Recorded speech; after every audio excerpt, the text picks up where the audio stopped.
नमस्कार दोस्तों, ocean network में आपका स्वागत है। हाल में कुछ ऐसी घटनाएं घटी हैं जिनसे इस इंडी अलायंस को लेकर के और इसके भविष्य को लेकर के कुछ गंभीर सवाल खड़े हुए हैं।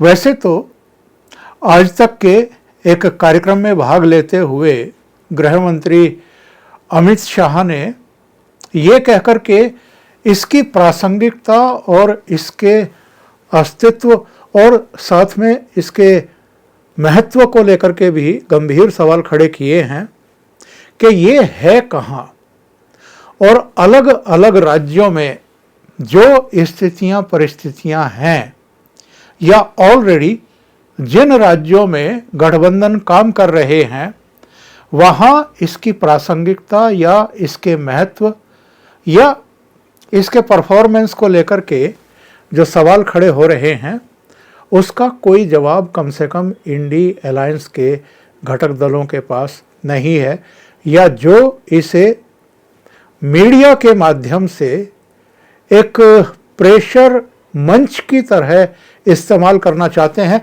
या मतदाताओं में एक मैसेज भेजने की कोशिश कर रहे हैं कि साहब अगर नरेंद्र मोदी के खिलाफ आपको कोई विकल्प चाहिए तो हम तैयार हैं, बस आप हमें वोट दीजिए और नरेंद्र मोदी की केंद्र की सत्ता से विदाई करिए। तब यहाँ तक तो ठीक है, लेकिन अलग अलग राज्यों में अगर हम देखें तो बहुत सारे राज्यों में तो कांग्रेस और भारतीय जनता पार्टी का ही सीधा मुकाबला होता है।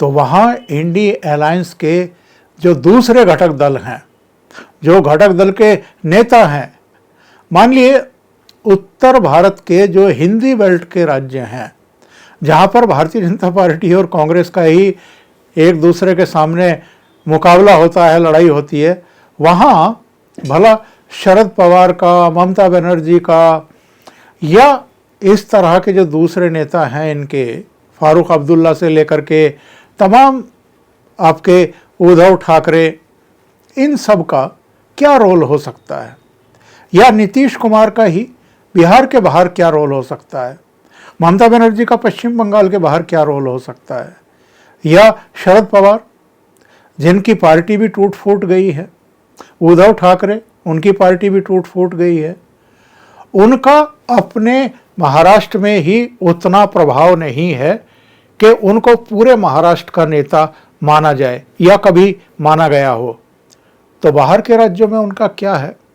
तो सवाल तो बहुत सही उठाया है अमित शाह ने, पर कुछ और घटनाएं भी इधर देखने को मिली हैं। अब 6 दिसंबर को इंडी अलायंस के जो इस समय सर्वे सर्वा अपने आप को शो करने की कोशिश कर रही है कांग्रेस पार्टी, उसने एक बैठक बुला ली। अब चाहे नीतीश हो, चाहे ममता बनर्जी हो या अरविंद केजरीवाल की पार्टी हो, उन्होंने कह दिया कि भाई किसी को इस बैठक के बारे में पता भी नहीं है, किसी से डिस्कशन भी नहीं किया गया है और बैठक बुला ली गई है। यानी डायरेक्ट इनडायरेक्ट वे में ये कहा गया कि इस तरीके से आप इंडी अलायंस पर एकाधिकार नहीं कर सकते, कब्जा नहीं कर सकते, या बिना सबकी सहमति के इसका नेतृत्व करने की हिमाकत नहीं कर सकते। और ममता बनर्जी ने तो साफ कर दिया कि मैं तो 6 दिसंबर की बैठक में नहीं आ रही हूँ क्योंकि मेरे पहले से कार्यक्रम लगे हुए हैं। नीतीश कुमार से की तरफ से भी इसी तरह की बात आई। अब 19 दिसंबर को बैठक बुलाई गई है और इस बैठक के लिए भी सबको विधिवत आमंत्रित किया गया है और मुझे लगता है सबसे इस बार पूछताछ करके ही 19 दिसंबर की तारीख तय की गई है। लेकिन अभी सूचना मिल रही है कि अरविंद केजरीवाल इस बैठक से पहले ही जा रहे हैं विपश्यना के लिए और संभवतः 19 को ही जा रहे हैं। तो अभी ये क्लियर नहीं है कि वो 19 की बैठक में रहेंगे या चले जाएंगे और उनकी तरफ से बैठक में कोई और हिस्सा लेगा। ममता बनर्जी, नीतीश कुमार, ये दो और ऐसे चेहरे हैं जिनके बारे में ये अटकलें लगाई जा रही हैं कि ये भी बैठक में होंगे या अपने प्रतिनिधियों को भेज देंगे, क्योंकि जिस तरह का रवैया कांग्रेस का दिखाई दे रहा है पिछले कुछ समय से, विशेषकर बेंगलुरु की बैठक और मुंबई की बैठक के बाद से, तो उससे इनके जो घटक दलों के कुछ प्रमुख नेता हैं वो नाराज बताए जा रहे हैं। संयोजक का अभी तक चुनाव नहीं होना, जब संयोजक के पद का और चेहरे का सवाल आता है तो कांग्रेस जानबूझ करके उसको लटकाने की कोशिश करती है ताकि चेयरमैन सोनिया गांधी को बना दिया जाए, और अगर अध्यक्ष या संयोजक बनाने की बात आए तब मोल भाव किया जाए कि किसको बनाया जाए किसको नहीं बनाया जाए। नीतीश कुमार खास तौर से काफ़ी नाराज हैं, कम से कम संयोजक पद को लेकर के, कि पहले जब उन्होंने ही तो शुरुआत की थी सबको इकट्ठा करने की, बैठक बुलाने की, सबसे पहली बैठक भी उन्होंने पटना में बुलाई थी, और बाद में उनको बड़ी चालाकी के साथ किनारे किया गया। और बेंगलुरु में तो जब बैठक के लिए वो पहुंचे लालू यादव के साथ में, तो अपने खिलाफ वहाँ की सड़कों पर पोस्टर बैनर देख करके, बड़े बड़े होर्डिंग्स देख करके वो चौंके थे। और आपको याद होगा कि वो वहाँ रुके भी नहीं थे, वो निकल गए थे लालू यादव के साथ में। और कुछ और भी घटनाएं इस बीच हुई हैं। एक घटना ये हुई है, जो ग्लोबल इन्वेस्टर समिट हुआ है अभी पटना में 13 और 14 तारीख को, उसमें दुनिया भर के करीब 600 के आसपास इन्वेस्टर्स आए हैं, उनके प्रतिनिधि आए हैं, CEO आए हैं, इनमें उद्यमी हैं, निवेशक हैं, और बहुत सारे देशों के आए हैं। इनमें अमेरिका के भी थे, इनमें सऊदी अरब के भी थे, जापान के भी, रूस के भी, Taiwan, Germany, Mauritius, Netherlands, Bangladesh, Nepal, Uzbekistan, Vietnam, Hungary, Madagascar, Malaysia, UAE, यानी सभी आए।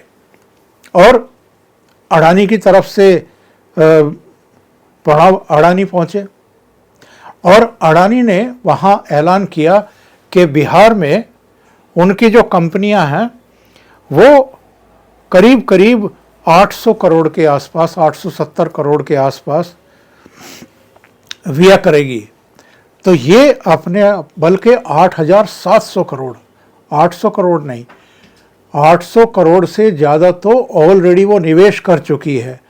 और बिहार में ऐसे कई क्षेत्र हैं जहां उसकी कंपनियां ऑलरेडी निवेश कर चुकी हैं।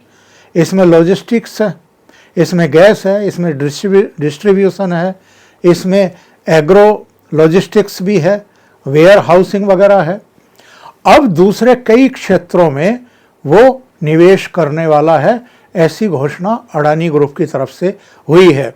और बिहार के कई डिस्ट्रिक्ट्स और कई इलाकों में वो निवेश करने वाला है। उन इलाकों के नाम भी सामने आ चुके हैं, पूर्णिया है, बेगूसराय है, दरभंगा है, किशनगंज है, समस्तीपुर है, अररिया है। इन इलाकों में अडानी निवेश करेगा। तो सवाल ये है, आपको ध्यान होगा राहुल गांधी ने मुंबई बैठक के दौरान अडानी के खिलाफ एक प्रेस कॉन्फ्रेंस की थी, और अकेले की थी।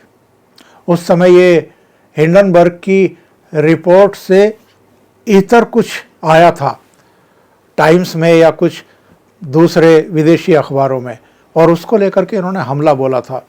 तो बताते हैं कि ममता बनर्जी इस पर काफ़ी नाराज हुई थी। उन्होंने सवाल खड़े किए थे कि मुंबई में अगर इंडी अलायंस के 28 घटक दलों की बैठक चल रही है, जिनमें से कांग्रेस भी एक घटक दल है, वो नेतृत्व नहीं कर रहा है, यानी कांग्रेस नेतृत्व नहीं कर रही है, ऐसे में राहुल गांधी का अलग से प्रेस कॉन्फ्रेंस करके बिना बाकी घटक दलों के नेताओं से परामर्श के अडानी पर जिस तरीके से अटैक किया गया है, उसको लेकर के सवाल खड़े हुए थे।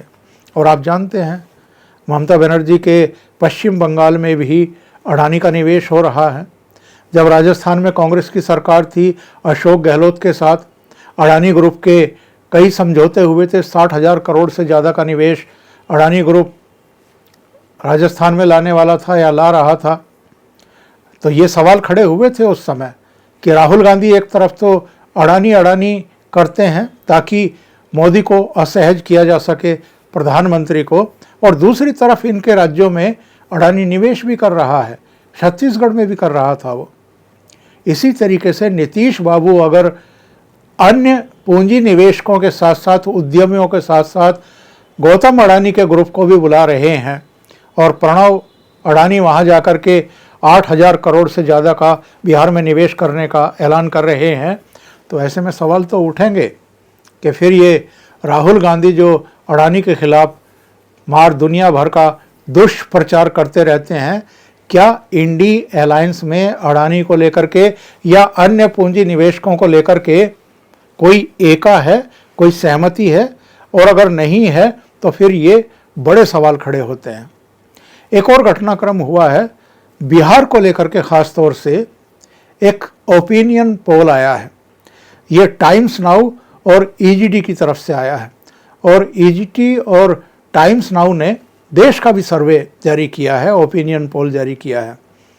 पहले बिहार के बारे में बताते हैं कि बिहार में ऑलरेडी जो गठबंधन है इस समय, देखिए एनडीए के साथ जो है इस समय, यानी बीजेपी के साथ जो है, एक तो उपेंद्र कुशवाहा है, एक जीतन राम मांझी की पार्टी है, चिराग पासवान और पशुपति पारस की भी पार्टी है।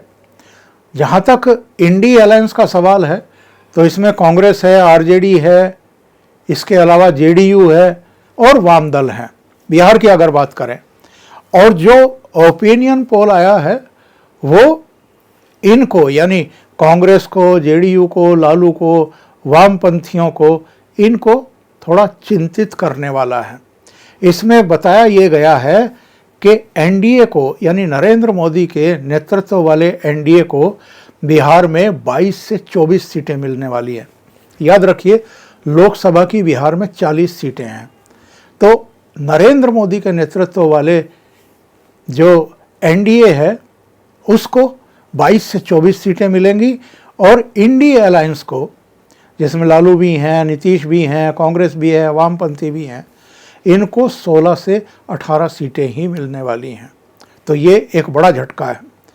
एक और घटनाक्रम हुआ है।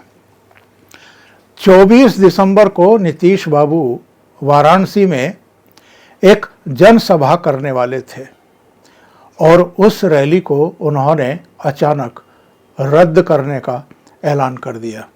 हालांकि क्यों रैली रद्द हुई है और अब क्यों जदयू कह रहा है कि दिसंबर के आखिर में नहीं तो जनवरी में हम ये रैली कर लेंगे, इसको लेकर के भी अब तमाम तरह की बातें हो रही हैं, विवाद हो रहे हैं, तू मैं हो रही है। बहाना तो ये बनाया जा रहा है जदयू की तरफ से कि जिस जगतपुर इंटर कॉलेज में वो रैली होने वाली थी नीतीश कुमार की, वाराणसी में, यानी प्रधानमंत्री नरेंद्र मोदी के संसदीय क्षेत्र में, उस कॉलेज के प्रबंधन ने अंतिम समय पर मना कर दिया, परमिशन नहीं दी। लेकिन वस्तु स्थिति ये है, जो कॉलेज प्रबंधन है उसका कहना है कि जदयू की तरफ से कभी लिखित में उनसे परमिशन मांगी ही नहीं गई थी। ये लोग सिर्फ जिला प्रशासन के पास गए थे और वहाँ से इनको परमिशन मिली है कि नहीं मिली है ये जाने, पर हमारे पास ये कभी आए नहीं। तो नीतीश की वाराणसी की ये रैली रद्द होने को लेकर के भी इधर तमाम तरह की चर्चाएं चल रही हैं। तो सबकी निगाहें हैं कि 19 दिसंबर को ये मिल बैठेंगे, बात करेंगे, क्या नहीं करेंगे, क्योंकि अभी तक तो ना सिंबल तय कर पाए, यानी लोगो तय कर पाए, ना झंडा तय कर पाए, ना संयोजक तय कर पाए, ना सीट शेयरिंग को लेकर के कोई चर्चा कर पाए, और अलग अलग राज्यों की जो स्थितियां परिस्थितियां हैं वो भी मैंने आपको बताई हैं। और इनके घटक दलों के नेता ही कितने सिंसियर और सीरियस हैं इस इंडिया अलायंस को लेकर के, अब इस पर भी सवाल खड़े हो रहे हैं। अभी के लिए इतना ही। बहुत बहुत धन्यवाद। अगर आपको ये चैनल और इसके कंटेंट पसंद आ रहे हैं तो लाइक करें, कमेंट करें, वीडियो को शेयर भी करें। अभी तक अगर आपने ये चैनल सब्सक्राइब नहीं किया है तो सब्सक्राइब कर लें और साथ में लगे बेल आइकॉन को दबा दें ताकि आगे आने वाले वीडियो और उनके नोटिफिकेशन आप तक पहुंचते रहें। बहुत बहुत धन्यवाद। नमस्कार।